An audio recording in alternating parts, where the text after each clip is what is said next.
بسم اللہ الرحمن الرحیم۔ السلام علیکم محترم ناظرین۔ ایک شخص نے ایک غلام خریدا تو اس غلام نے اپنے آقا سے 3 شرطیں کی۔ پہلے یہ کہ جب نماز کا وقت آئے تو آپ مجھے نہ روکیں گے، دوسری یہ کہ آپ مجھ سے صرف دن میں خدمت لے سکیں گے مگر رات کو مجھ پہ یہ پابندی نہ ہوگی، تیسری یہ کہ میرے رہنے کے لیے کوئی ایسا کمرہ عنایت فرمائیں گے جو میرا پسندیدہ ہو اور دوسرے شخص کو اس میں آنے کی اجازت نہ ہوگی۔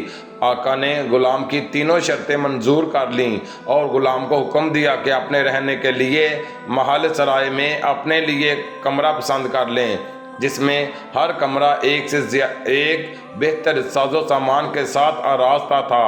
غلام نے تمام کمروں کو دیکھ بھال کر اپنے لیے ایک ویران کمرہ پسند کیا جو بغیر چھت کے تھا۔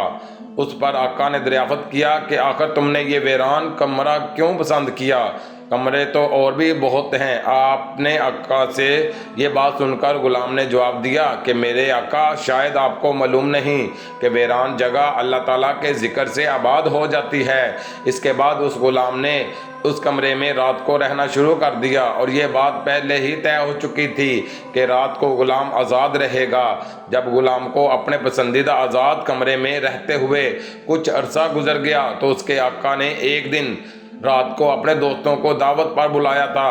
نصف شب کے بعد جب دوست و احباب رخصت ہو گئے تو مالک مکان چہل قدمی کرتا ہوا غلام کے کمرے کی جانب چلا تو دیکھا کہ ایک نورانی قندیل نے اوپر سے آ کر کمرے کی چھت کو گھیر رکھا ہے اور غلام سجدے میں پڑا ہوا ہے، اپنے رب سے دعا اور مناجات میں مصروف ہیں کہ میرے پروردگار، دن کو تو نے میرے آقا کی خدمت میرے ذمہ واجب کر دی۔ اگر یہ خدمت میرے ذمہ نہ ہوتی تو میں رات دن تیری عبادت میں مشغول رہتا، لہٰذا تو میرا عذر قبول فرما لے۔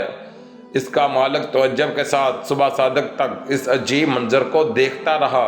چنانچہ صبح ہوتے ہی وہ نورانی قندیل آسمان پر چلی گئی اور چھت بند ہو گئی۔ مالک نے اپنی بیوی سے اس کا تذکرہ کیا اور دوسرے روز وہ مالک اور اس کی بیوی دونوں اس منظر کو دیکھنے گئے تو اس شب بھی وہی منظر دیکھا جو پہلی شب میں مالک دیکھ چکا تھا۔ صبح ان دونوں نے غلام کو بلا کر کہا کہ اللہ کے واسطے آزاد ہیں تاکہ اپنی خواہش کے مطابق رات دن اللہ کی عبادت میں مشغول رہ سکیں جس سے تو معذرت کرتا رہتا ہے، اور ساتھ ہی اس کے مالک اور اس کی بیوی نے غلام سے اس کی ان کرامات کا ذکر کیا جو رات کو وہ دونوں دیکھ چکے تھے۔ جب غلام کو معلوم ہوا کہ مالک پر اس کا پردہ فاش ہو گیا ہے تو اس نے اسی وقت دربار الہی میں ہاتھ اٹھا کر دعا کی کہ اے پروردگار، میں نے تو اس سے دعا کی تھی کہ میرا پردہ کسی پر نہ کھولنا، مگر اب جب کہ میرا راز دوسروں پر ظاہر ہو گیا جس کو میں راز رکھنا چاہتا تھا تو مجھ کو اپنے پاس بلا لیں۔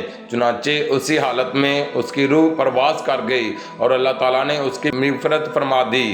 مزید ایسی ویڈیوز کے لیے چینل کو ضرور سبسکرائب کریں۔